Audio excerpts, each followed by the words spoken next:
Tonight on the Goblin's Corner, Sorcerous Bloodlines.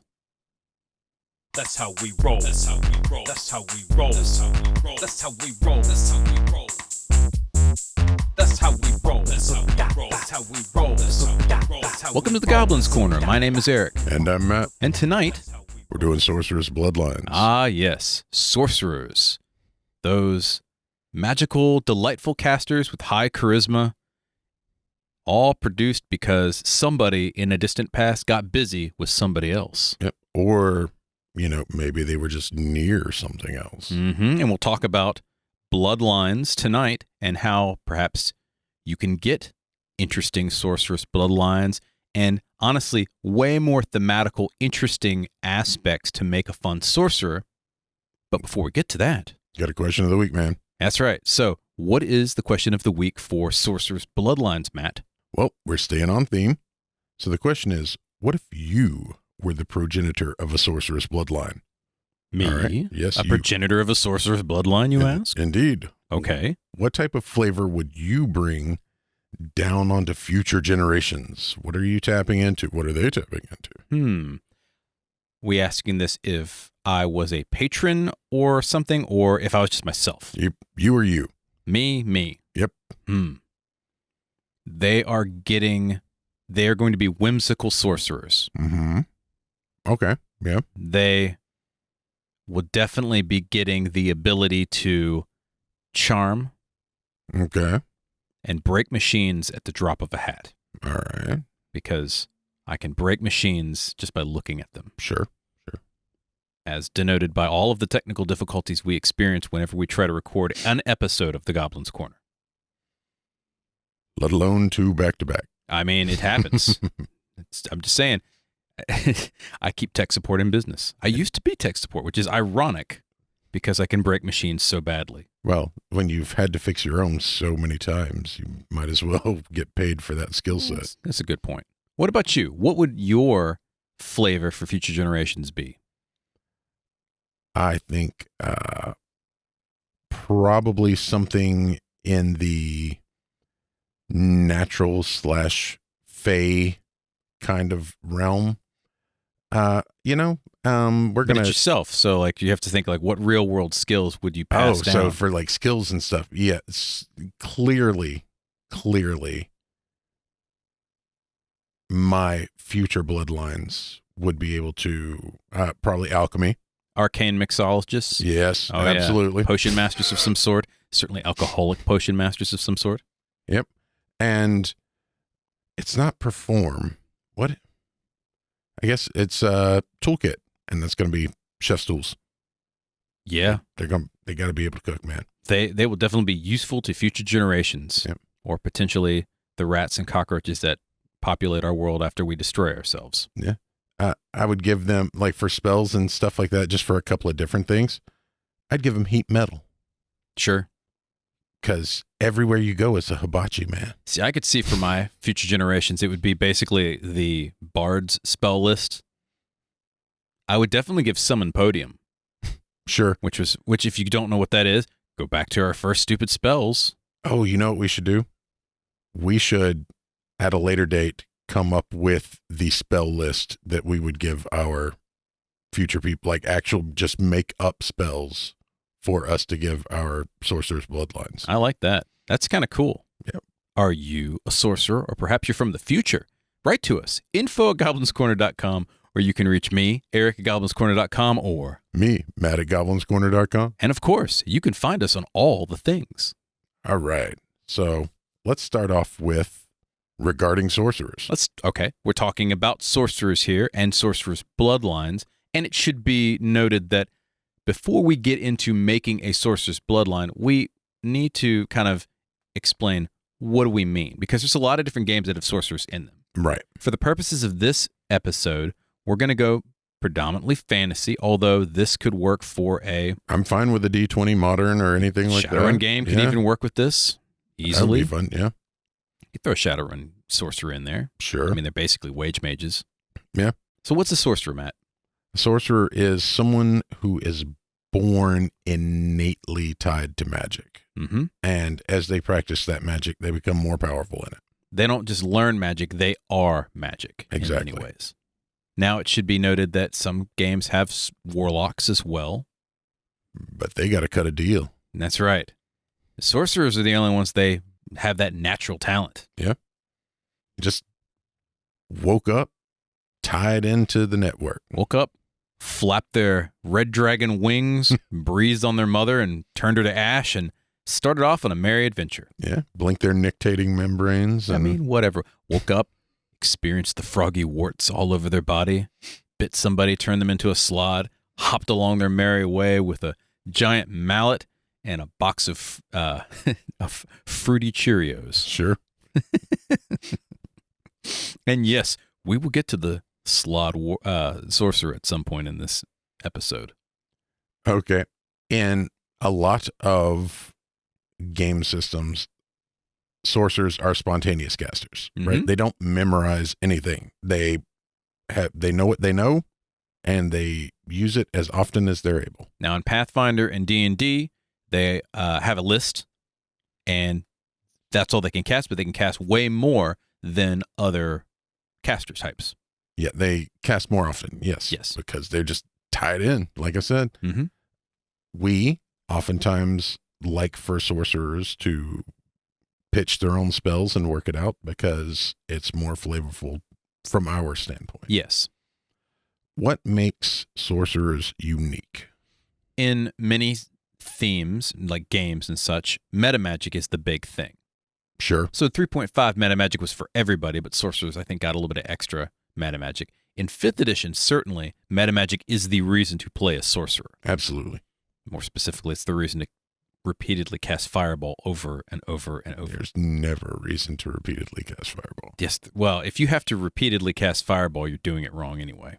Fair. Yeah. No argument with that, right? What makes them unique? They are probably some of the more themed casters in the game. I would definitely say more than a wizard. Now, you can theme a wizard, and we will probably get to that point. But sorcerers, because of their nature, are inherently themed. Yes. Wizards can be themed by backstory and by choice. Mm-hmm. Sorcerers start with a theme. Yeah. And like a warlock, you would consider to be a themed character until you realize that they just cut a deal with a thing that has a theme. They themselves don't necessarily have one. Now, you can add a theme to that. You can.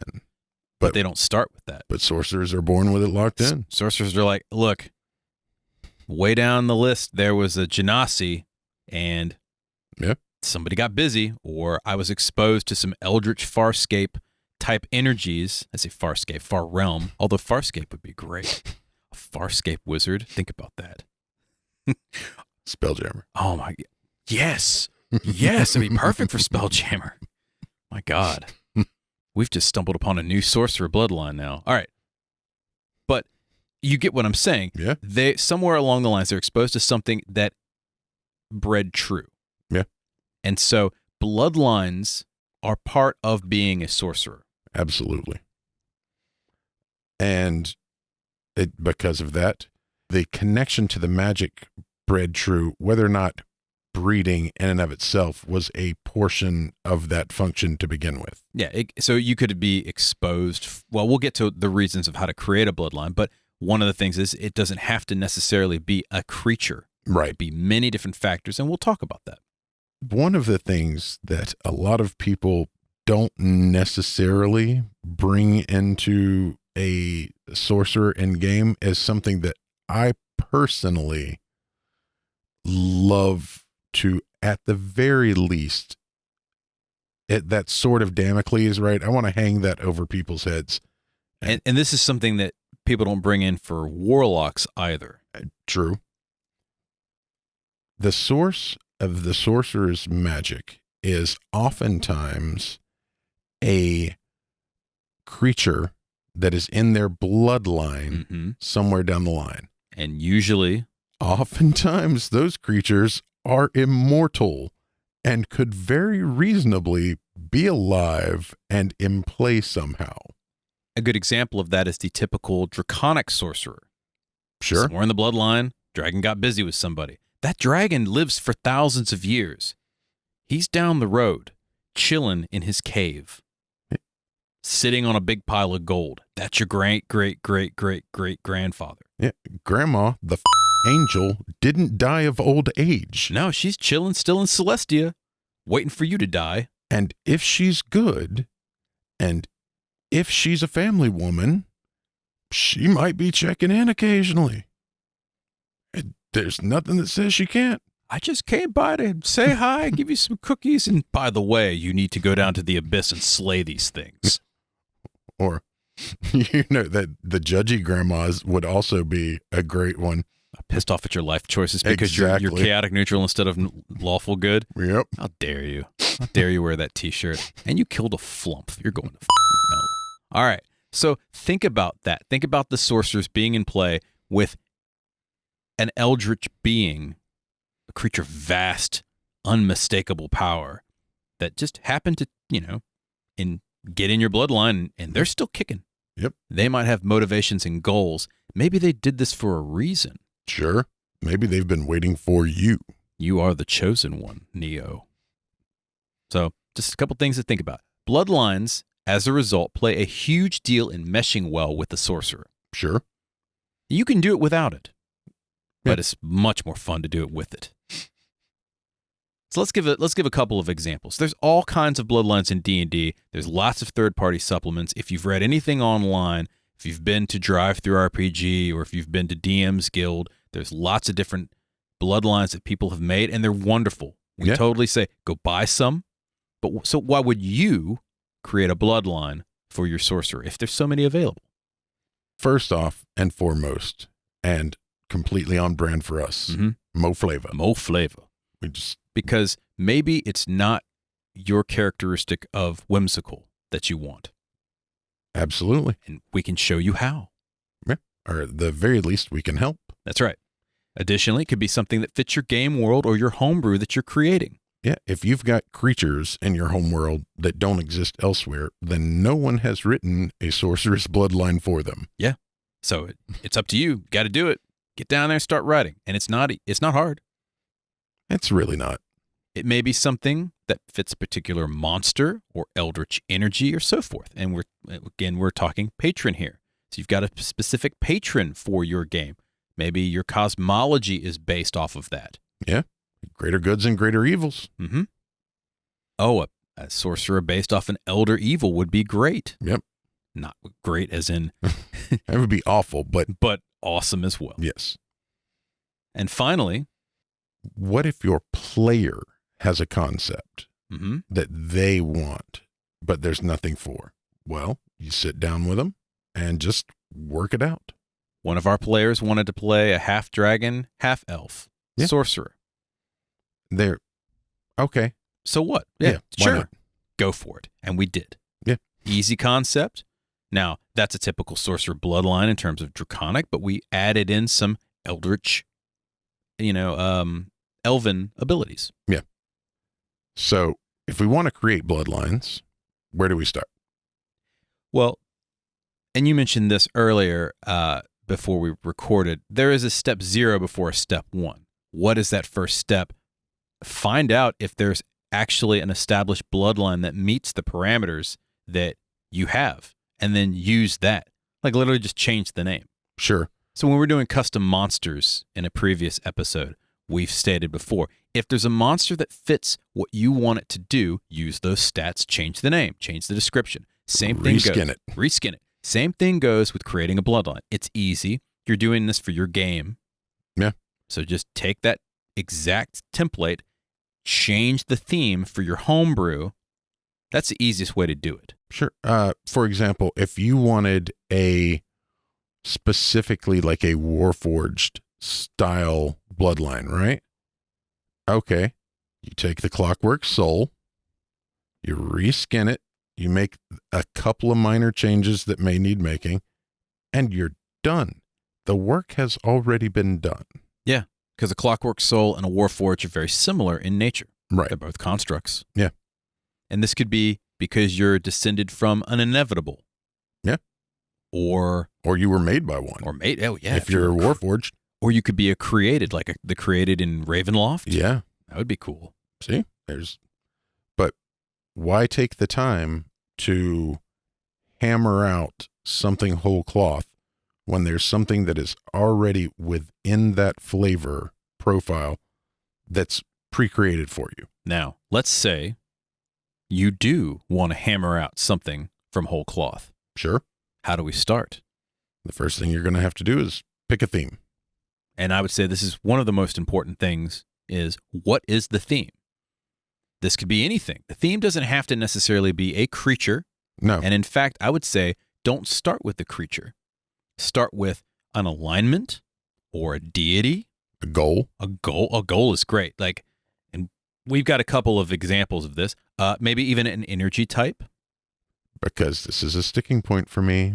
Why are there no elemental-based sorcerers? It makes... Or quasi or para-elemental based. Sure. Yeah, I get it. Or an ideal is another one. Absolutely. We've got a couple of examples. Here's two examples. The concept of revenge. Okay. Yeah. That's a concept, a goal, or an ideal. How cool would it be to make a sorcerer based off of revenge? I don't see why not. And if revenge is your player's concept, right? Mm-hmm. Then what you do, we know the theme is revenge. We go from there. Right. And then the second idea we had was a god of travel might be the concept for your, or theme for your sorcerer. Sure. In this case, I put Farlagon or Shundakal if you're playing Forgotten Realms. Yeah, god of travel. Both of them are deities of travel, so we'll just take Shundakal for this point. Okay. All right, you've picked your theme. Now what's next? Step 2 would be you would pick a creature, let's say, to exemplify that theme. It should, I might add, but doesn't necessarily have to have those abilities that fit with the theme. And what I mean by that is you don't have to pick, I'll give you an example. If you were doing elemental powers, that's an easy one to do. Mm-hmm. Air, you might pick an air elemental. That's the easiest thing to exemplify the concept of air. Sure. But it doesn't have to. You could, for example, maybe think of the mental aspects of air and pick a creature that is very intelligent instead. You could take the physical aspects of air and do something that is force-based. Yes.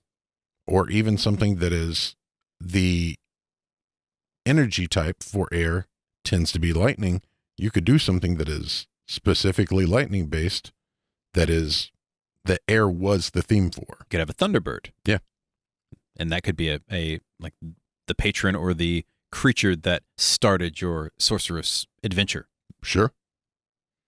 We've got a lot of different examples of that, but the two that we're using are, again, revenge and travel, god of travel. So what would we have for revenge? We've got two examples for revenge, and these are just examples of different ways that you can theme this. A retriever. Mm-hmm. So the retriever is a construct demon. Right. For those people who don't know. Oh, sure.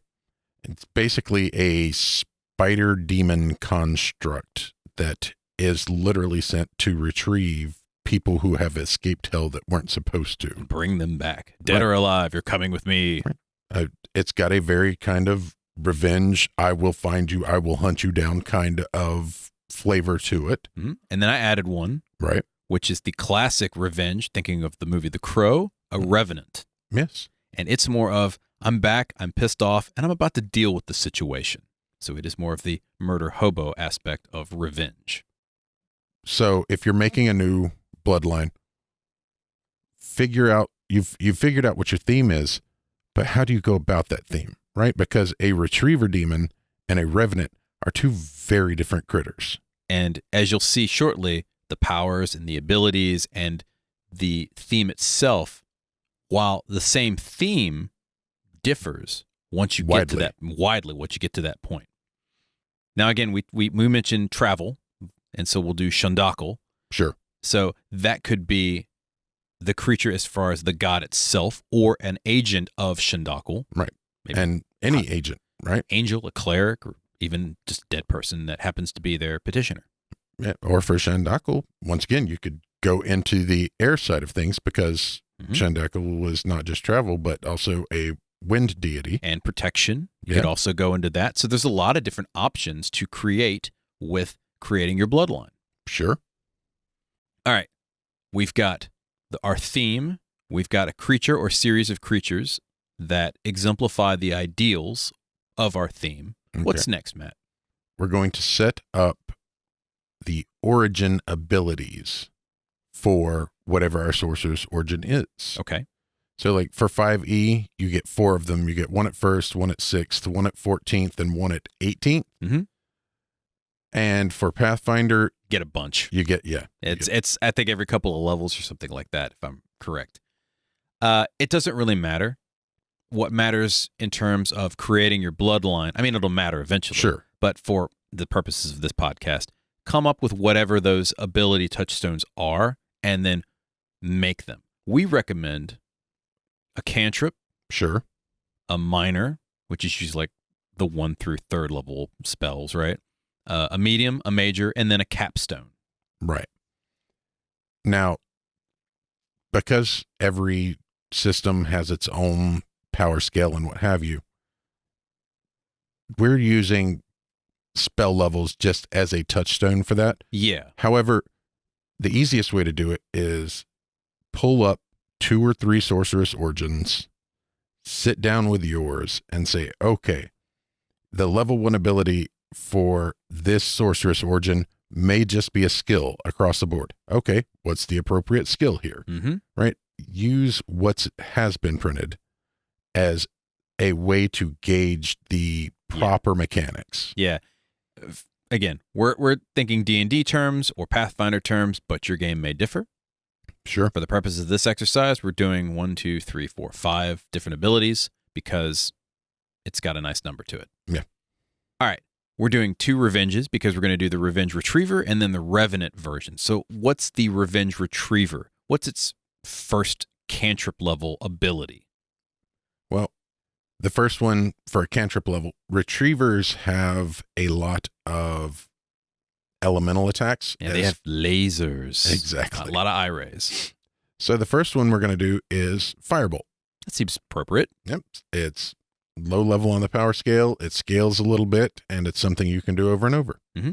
Blast through a door, blast through a person. It works. Yeah. Very Just nice. blast. We've got a minor ability, and because they're spider creatures, spider climb makes perfect sense. Absolutely. That's a no-brainer there. Yep. The next one up is, because it's a construct, you get some construct traits. Mhm. So this could be something like you might have advantage against backstab attacks, or you might have some damage reduction or resistances or whatnot. Yeah, against- you might be immune to charm or fear because you're a construct, or right? You may not take slashing damage or blunt damage. Sure. Just decide where on that power scale you want it, Stick and it you're in good to go. Yep. Again, because it's a retriever, it's finding stuff. What is that major ability that we have? Find the path. That makes perfect sense to me. I will hunt you down across the plains. Yes. And then the capstone, because it has an actual petrifying attack and a lightning attack. Yep. I would say a lightning ray. Sure. So you'd either do lightning bolt or just make it a ray. Okay. Or flesh of stone. Yeah. And Petrify. Yeah. Make it petrify. Your choice. And giving you guys a couple options. Now, again, on the concept of revenge, now we're going to look at the Revenant. Way, way different in terms of abilities. Absolutely. Similar theme. Yeah. What's the first cantrip level ability? Toll the Dead. Yeah. Because Right. it's an undead creature Yeah. and it's a bastard of an ability. Toll the Dead is great / awful. Mm-hmm. Next up, we've got advantage on charm and fear, or just you could fear somebody. Right. And this could And- be once per day or twice per day. Scale it however you feel. If you're feeling froggy and you really want to go into some grimdark, you might only do it once per day. Unless you are playing more superheroes and such, then you might do it multiple times. For me, I'd like both sides of this coin. It would be a tough call. For the advantage, I feel like A, you're undead, but B, thematically, it should be very difficult for somebody that you're hunting down to either make you afraid or get buddy-buddy with you. Yeah, because you're basically an unstoppable undead creature of revenge. Yeah. You're not here to have a conversation. No, you're not around here. You're ready to like slay whatever killed you in the first place. And so because of that, either of these works. Sure. I could see Revenant or Sorcerer of Revenants walking into a room, fearing somebody to get him out of the way, and then hunting down the person. Because I'm not here for you. I'm not here for you. Get the out of the way. Or you roll in, someone hits you with an axe, and you just shrug it off, and they try to charm or fear you, and you just kind of look at them like, is that all you got? Oh, who's cute? I would definitely bump my constitution up if I was a sorcerer of a Revenant, though, because I would definitely want to take like an axe to the hand or something like that. It's like, take it. Yeah, someone just beats you with a mallet or something. You just kind of look at them, it's like, what you got? That'd be cool. Yeah. What's the kind of middle level ability for a Revenant sorcerer bloodline? Now, you said the word. You said unstoppable. Yes. Immune to exhaustion. Yeah. Just, I will march days on end. I will climb off of the horse that I have ridden to exhaustion and keep walking. And that's a badass ability. Yeah, it's beefy. The odds that it comes into play significantly often are relatively low, but when it does, it's amazing. And it's a good thematic ability. Sure. Now let's talk about that major ability. Once again, we've got Find the Path. Yeah. Okay, so this is where they actually are similar. Right, because you cannot be an object of revenge if you cannot find the object of revenge. Yep. And then finally, the capstone ability, because you're an unstoppable engine of revenge. Regeneration. Mm-hmm. Like once a day, right? You just cast a spell, or maybe you get regeneration like once per round or something. If you're, again, tailor it to your game. The other object for that is if you are not destroyed, you literally regenerate up.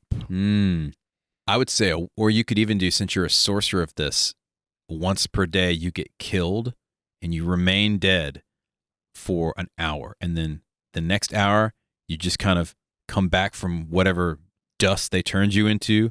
Even if they burn the body, you just come back like a phoenix, but you can only do it like once per day. Sure. Very much like the Phoenix Blade adept in 3rd edition. Yeah, you die and then you like appear later on. There was also a warlock one, the discorporation. Oh, ability. yeah, where you just, so that's a good example of that too. Yep. Okay, now we also mentioned using Shandakal. So okay. what kind of abilities would a sorcerer of Shandakal as a patron or a bloodline get? Okay, so Shandakal is the god of travel, the protector of caravans and miners, oddly, and a god of the wind. All right, cool. What's the cantrip level ability that a sorcerer of Shandakal bloodline gets? Gust. Just straight up gust. Just the cantrip. Yep. Yeah, you just kind of puff a little bit of wind. That's easy. Sure. Flavorful. Yep. Potentially useful. And after that, you get Misty Step. Mm-hmm. Right? Because all about travel. You're not skipping the travel portion. You're just getting out of the way of danger so that you can keep traveling. Absolutely. I would say as a medium level ability, increased movement. Your movement rate goes up. Yep. Because let's be honest, if you're descended from a servant of Shandakal or Shandakal yourself, you should be able to move. Yeah. Run like the wind. And this can scale. So it might be something where maybe it starts at a +10 movement and goes up much like a monk, Sure. or it just be a bonus, just a straight up bonus. Yep. What would be a major ability? Permanent flight. Yeah. Because again, movement based, very useful, thematic. God of travel and the wind. And the wind, yeah. Yep. Fly like the wind. And then finally, what would be a capstone ability? Freedom of movement. Group. Freedom of movement. Nice. You don't get permanent freedom of movement, but once per long rest or once per day or however your game cuts it up, right? Your entire group gets Freedom of movement. And that is a save your ass ability right there. Absolutely. Because everybody gets immobilized or something like that. And because you are descended from the god of air and freedom and so forth, you say no. No. When the Kraken comes and snatches your whole party up, it's time to get the hell away. You're just like, no, we're not going to do that. Yep. Not today. All right. We've got more stuff about making a sorcerer and a sorcerer bloodline, but we'll be right back. After these messages. If there are any topics you would like us to cover, goods or services you would like us to review, or if you would like to sponsor an episode, we would love for you to contact us at info@goblinscorner.com. And we're back. Welcome back. So we're talking sorcerers bloodlines. Yes, indeed. And we've been describing ways to make a sorcerer bloodline, talking about theme, and then going a little bit into abilities. And, creature type or what your bloodline is descended from, whether it's a creature or something else. Yep. So we were just about to talk about the fact that in some games and in some of the later bloodlines in 5e, you got an increase in spells that you could pick from. Yes. And as a result of that, let's put some spells together for our 3 bloodlines we've created. 2 for the revenge and the 1 for the god of travel. All right. Let's talk about our retriever first. Now we've given them abilities to hunt down and find their prey with the retriever bloodline. Sure. What kind of spells would we get? We're going to just do 1st, 2nd, 3rd, 4th, and 5th. We're just 1 of each. Okay. And that way, again, we'll split the difference. Yeah, and for your game, you might have 2 of a 1st and maybe 1/3, or you might have, 1 of each like we're doing. Kind of scale it according to how your characters are playing. You don't want it to be particularly outrageous, but make it fun, make it flavorful, make it interesting. Sure. What would be a good 1st level spell for a retriever? Hunter's Mark. Oh, the ranger spell. Yep. Yeah. 100%. I'm going after you. Yes. Perfect for a sorcerer. You are my target. Yes. Love that. Let's talk about 2nd level spell.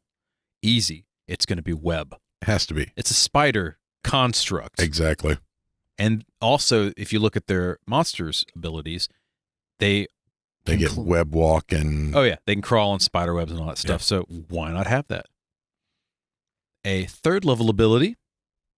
Non-detection. Now, you and I talked about this before the break, and this is bastardly. Yes, I'm a terrible person. It is awful because with non-detection, that means their prey never sees them coming. Yes. They can't scry them. Nope. Can't ask any divination abilities. No clear audience, no clear... If I was a sorcerer of this, at that point, because I have 3rd level abilities, invisibility would definitely be something that I memorize all the time. Sure. Because then I would be invisible with non-detection up. Non-detection specifically states that divination magic cannot be used against the target, right? Mm-hmm. But glitter dust could. Right. But detect invisibility could not. Yes. Oh, that is particularly bad. How horrible is that? You better walk around with a sack full of flour. You're ready to bust it open at a moment's notice. I don't allow for that. What, a sack full of flour? Yeah. I don't allow 5 copper of inanimate object to defeat a 2nd level spell. No. No. If you want to make a bomb out of it, that's fine, but I'm not allowing you to use it to cancel out invisibility. All right. Fair enough. It's an argument for some other podcast. Let's talk about a 4th level ability. Locate creature. Yeah. Once again. Hunter's Mark, locate creature. You got to find them, hunt them down, bring them back, dead or alive. Yep. And then a capstone ability or spell for 5th level, I would say, because they get a polar ray through their eyes, and there's not really a ray spell for 5th that fits thematically, Cone of Cold. Sure. Now, if you want and adapt the cone of cold to be a ray instead of a cone, I'm totally cool with that. I'd be okay with it, but I don't think it's necessary. Because if you're this kind of person, sometimes you're going to need to do a little crowd control. Mm-hmm. Dead or alive, you're coming with me. You got to get through a whole bunch of fighters or that party of adventurers or whatnot. Yep. Cone of Cold can definitely take care of that. All right. Now, in contrast, let's talk about our Revenant Sorcerer Bloodline. Okay. Once again, we're going to do first, second, third, fourth, fifth. Okay. First level spell, going on this undead theme, Ray of Sickness. Absolutely. Just bam. Knock them dead on their feet. Then I can deal with business. Yep. Most likely a stab to the heart. What would be a great second level spell? Phantasmal Force. Now you might think, why Phantasmal Force? Well, it's a lot worse than you think. So the thing is one of the things that Revenants do is they deal with the pain and anger that you've caused. Mm-hmm. And so Phantasmal Force allows you to inflict that on the target of your revenge. Super thematic. Yeah. And it just works perfectly. Third level ability, because you're going to probably be in combat, which is unusual for a sorcerer class, but in this case, again, you're going to shoulder an axe blade at some point in your adventuring abilities. So having vampiric touch is definitely essential. Yep. You're going to want to be able to heal yourself. Oh, yeah, because you want to be unstoppable. Yep. You got to shrug that stuff off. And what better way to shrug off an axe blade to the neck or whatnot? By vampiric touching the person that hits you. How dare you? Those are my hit points. How dare you take my hit points away? I'm going to kill you and your flumph. He's going to hell. Kill the flumph. What would be a fourth level spell, Matt? Shadow of Moil. Excellent. Tell me a bit about Shadow of Moil. Okay, so going with themes again, Mhm. and because we like visuals, it's Yeah. what we do. Flame-like tendrils of shadow wreathe your body. Ooh, spooky. And perfect for, as you mentioned, a thematic style for what you're playing. What the spell actually does, I mean, thematically and visually, that's awesome. But it causes you to become heavily obscured to others. Mm-hmm. It makes shadows of light. So if you're in dim light, it becomes darkness. If you're in bright light, it becomes dim light. Okay. So fantastic. Also, you have resistant to radiant energy. Useful. And because that's not enough, every time you hit with an attack, those tendrils lash out and deal an extra 2d8 necrotic damage. Awesome. Perfect for that ability. Yeah. Thematic, flavorful, deadly. Love it.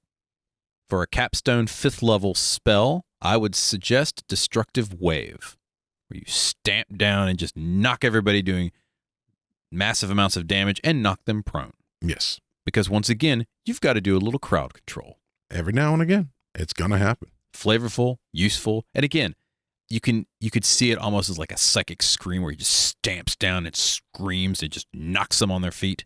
Yep. Awesome. Let's talk a little bit about our God of the Air and the bloodline that it would suggest. Sure thing. First level spell? Expeditious Retreat. That's a no-brainer there. Got to move, right? Yep.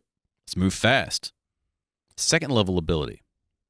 So because this guy is also about protection Mm-hmm. and freedom of travel, Pass Without Trace. Oh, the ability to hide your footsteps would make an excellent spell for especially for a sorcerer, because that's not on their spell list normally. Nope. Yeah. I would say for a third level spell, Wind Wall. Throw it up. It's defensive, potentially offensive if you play it right. Right. And it's defensive for a group, not just for yourself. And this guy also protects caravans. Yes. So, yeah, it's perfect. And it's on theme. Yeah. Fourth level ability. Freedom of movement. Yeah. Fourth level spells, freedom of movement. Perfect. 5th level spell, Control Wind. And that's, again, a no-brainer. Yeah. So these are just some examples that we used. And as you can see, 2 for the same type of theme and 1 for a different theme, just to kind of give you guys an idea of what you can do to build your Sorcerer Bloodline. Now, let's say you've made your Sorcerer Bloodline, or you've got an existing one out of the book or from a third party, and you want to spice it up a bit, Matt. How would we spice our Sorcerer up? Make it spicy, hot, sizzling. I'd pour cayenne all over the paper. Okay, there you go. All right. Thank you, folks. We're done. Okay, so basically everything it's kind of straightforward. What if you want to add a little bit of kick? Well, what we're going to do is we're going to emphasize the descriptive change in the sorcerer in addition to the numeric changes. So what that means is it could be stuff like the horns. You have horns in your head, or you could have a skin tone change. Your eyes might look different. Something descriptive about the sorcerer, and the bloodline changes from a standard person that you are, whatever your humanoid is. So if you're a human or an elf or whatnot, and you have slod in your bloodline. Maybe you've got an extra wide mouth. Yeah, or a prehensile tongue. Nice, yeah. Or it may be just you never blink. You just got those dead eyes that stare at you. They have nictating membrane. That's true. And they can blink too. Maybe you have bulbous eyes. Sure. That'd be kind of fun. Or even golden eyes with the weird pupils. Or wet skin. Maybe your skin is perpetually moist and slimy. Or maybe you're a primary or secondary color, like literally green. Bright green, red. like a tree frog? Yep. Yeah, that'd be great. Or you have a big throat pouch. Sure. Yeah. Or you have a deep voice, bud. Wiser. So some things to consider in addition to the ridiculous. Think about just some very basic stuff like skin texture, hair color, scent or odor. That's always a good one. Yeah. The scent of brimstone fills the room as you walk in, Nightcrawler. Vocal keys or changes. I love this. Maybe you just sound different. And that's it. Nothing else, but you just sound different. Yeah. Maybe like visual phantasms. Mm-hmm. So maybe like a halo if you're celestial. Yeah, like a literal halo. That could be fun. Or you could have, like little fairy fire occasionally just dances around you. Little motes just kind of follow you on. Hey, listen. That never gets You old will for me. never get tired of it. I know. And it's fine. Emphasize the effect the sorcerer has on other characters, particularly NPCs. There's lots of different ways we can do that. Again, this is all lots of descriptive stuff. Some of this could be numeric. Here are some examples. NPCs might be slightly unnerved for no reason or shiver. Or, maybe they feel an urge to smile. Depending upon the theme and the bloodline that you happen to be creating. If you're a Revenant bloodline sorcerer, I should be that might make people nervous. Yeah. I'm kind of freaked out when you walk into the room because you're about to handle some business. You're looking for someone. I'm just hoping it's not me. Mm-hmm. And whether or not you know that cognitively, on a subconscious level, you just give off that vibe. Yeah. Cats or horses may startle around the sorcerer, and this would be perfect for an undead bloodline. Sure. Children are innately delighted whenever a character is around. Yes. You might have a celestial or a fae-touched bloodline. Yeah. Perfect for that. Here's a fun one. People age in reverse around the character. Yeah. What if you've got some sort of positive bloodline? Mm-hmm. And I would say, to make it even more amusing, it's the same time. So it's in real time. You age in reverse in real time. So if you spend an hour with the character or the NPC, you age an hour backwards. Yep. You spend 30 years around the person, you're going to need to take a trip for a while. Yeah. Or they're going to turn into a baby. Yep. Now, we'll say this. It is the greatest way for that elven human romance to work out. Yes. You hire the sorcerer as a butler, whatever. We just need him around. I need you to hang around for 30 years and then leave. Yep.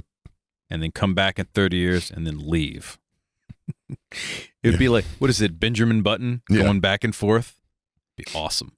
The character gives off magic radiation, causing changes in eyes, hair, or skin tone in others for benefit or detriment. Sure. Just, there's not even really a benefit or a detriment there. It's just a change.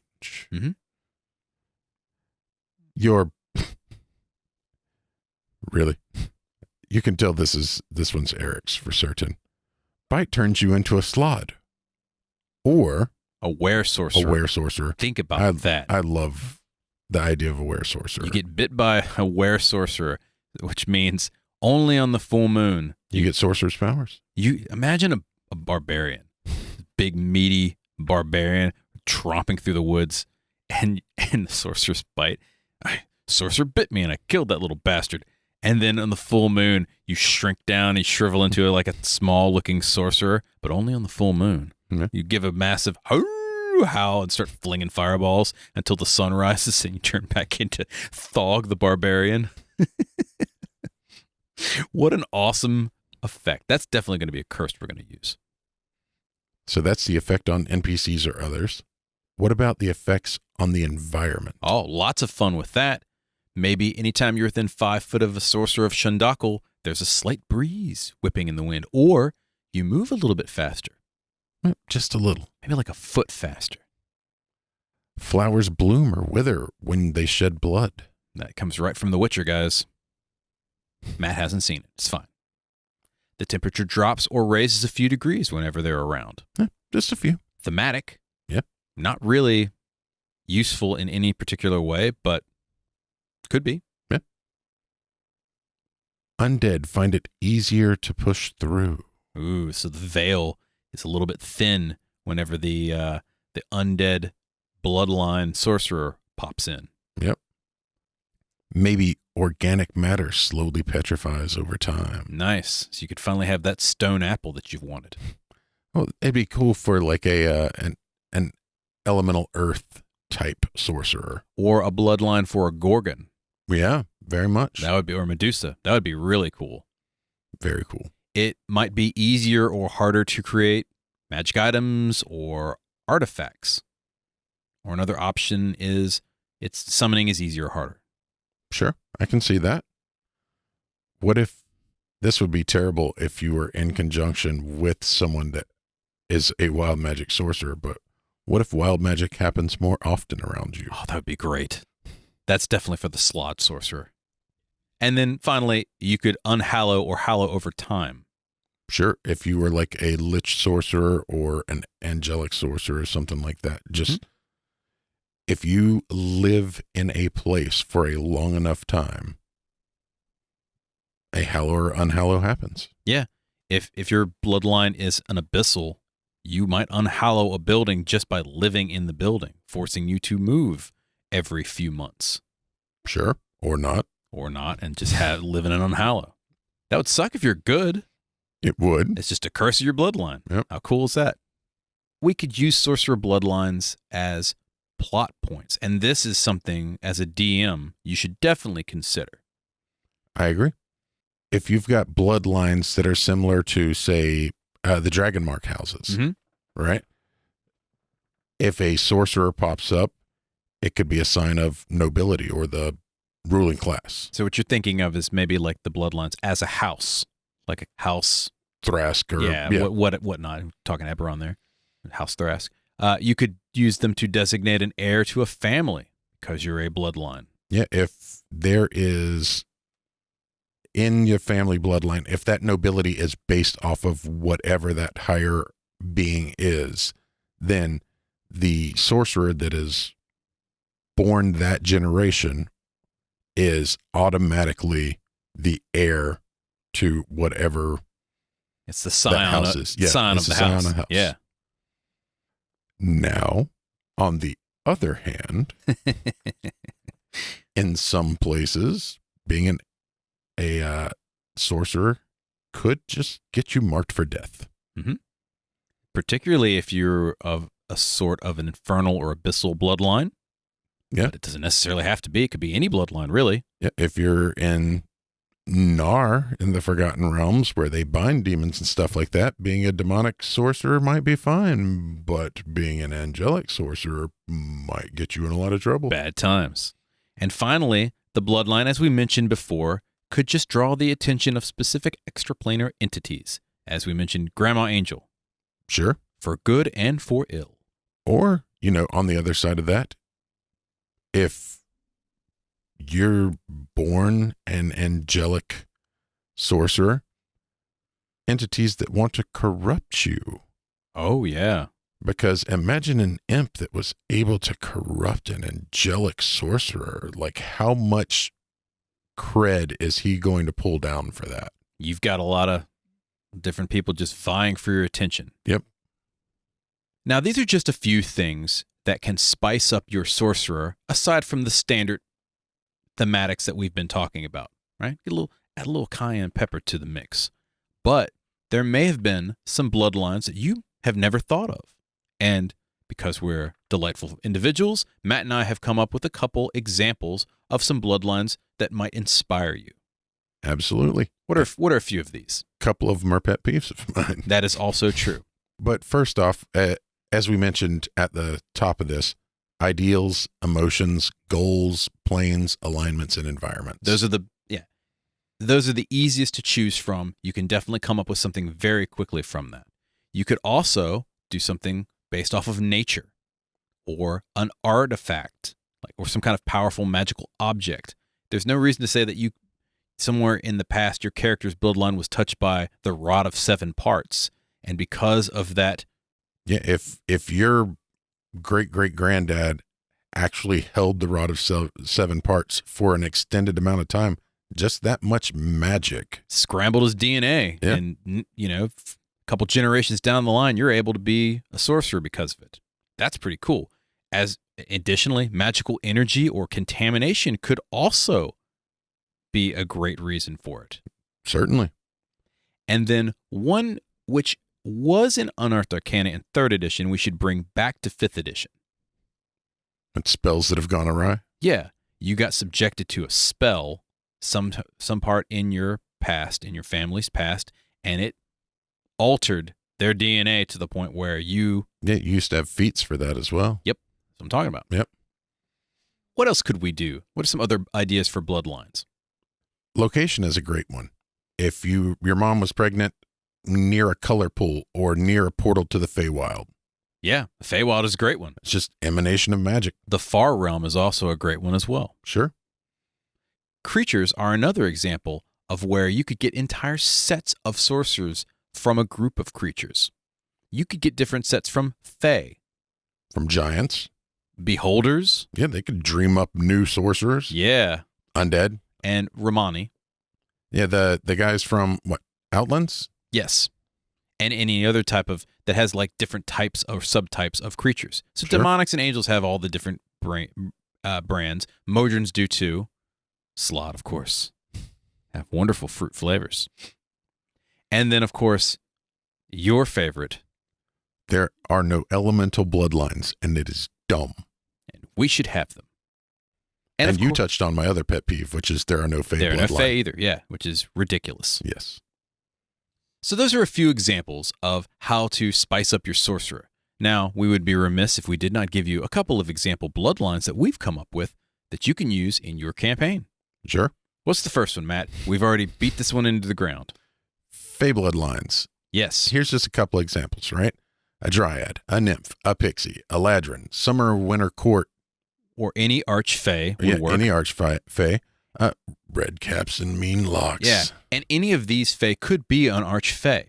Yeah. And as we mentioned with the difference between revenants and retrievers for revenge, the abilities for a pixie will definitely be different than a mean lock or a red cap. Yeah, absolutely. Certainly. You could do, imagine a Vegapygmy or a Furbolg treant sorcerer. So what I mean by that is that maybe the Furbolg or the Vegapygmy, somewhere in its bloodline, had a treant. Yeah. That would be a cool nature-based sorcerer. Riddles and the Sphinx. Ooh, so a riddle sorcerer based off of Sphinx bloodline? Yeah. That would be neat. Maybe you have paws. Could be. Or you only speak in riddles or rhymes. That would be a really cool verbal. If you've got a player that's down for it, run it. Yeah. How about a portal sorcerer? Somewhere in your past, your great-grandpappy was exposed to a couple too many portals or color pools, and they've been hanging around that active color pool, and you just have the abilities of a portal sorcerer. Yep. Teleport, dim door, all that jazz. Misty Step. Gate. It's all just it's all there. those sorts of flavors. A sorcerer of pain. Ooh. So that could be pain as a concept or pain for, what is it, Leviator? Yep, The goddess of pain? absolutely. Great. How about a sorcerer of strength? Yeah. This could be giant-based, would be perfect for this. Have a giant-based sorcerer in the bloodline, or cord. Yeah. Or any strength god or goddess. Oh, somebody that was standing in a place where the Tarask was summoned. That would be perfect for strength.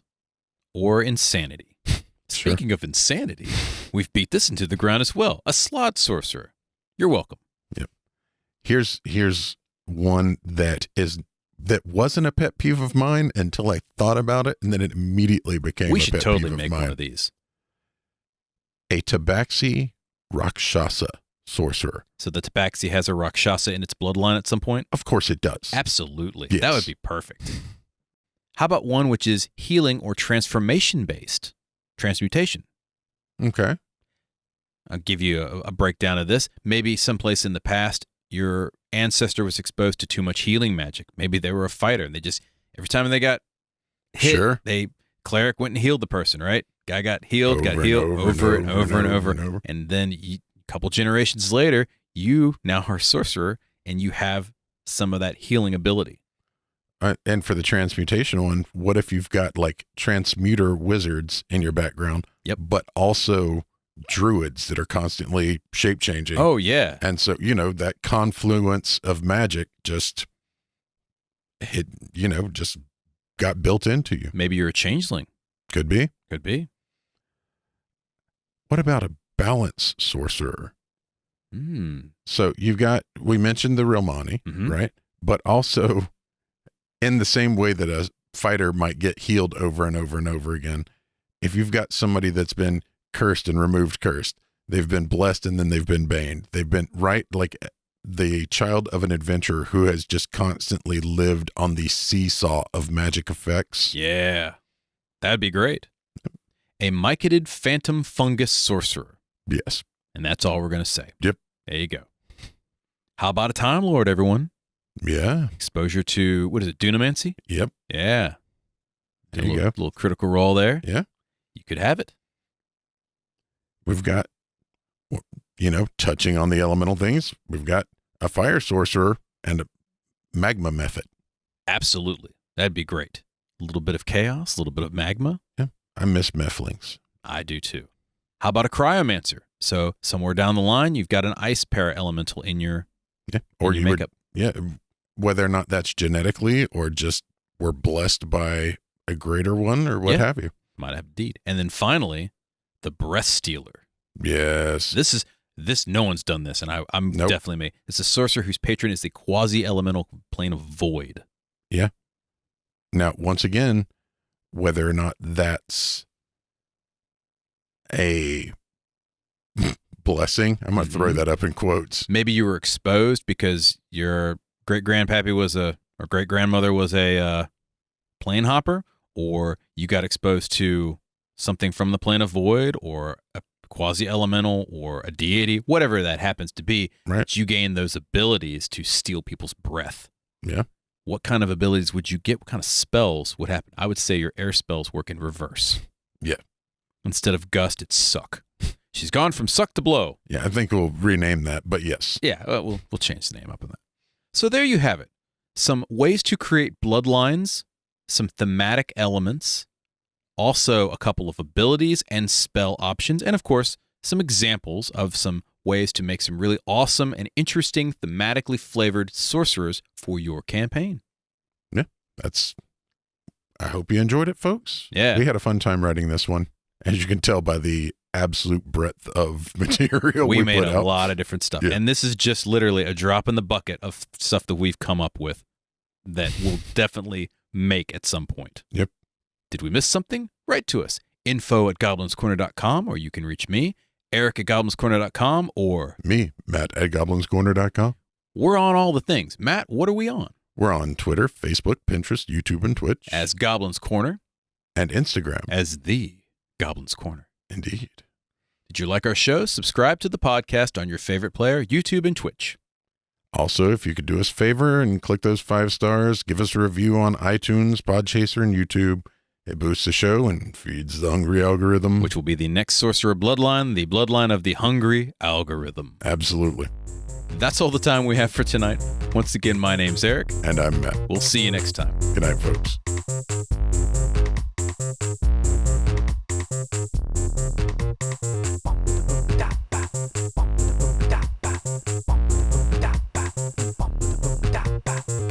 The Goblin's Corner is written and produced by Eric Holden and Matt Staples. The music is by the Mighty D20. This has been a Subterranean production.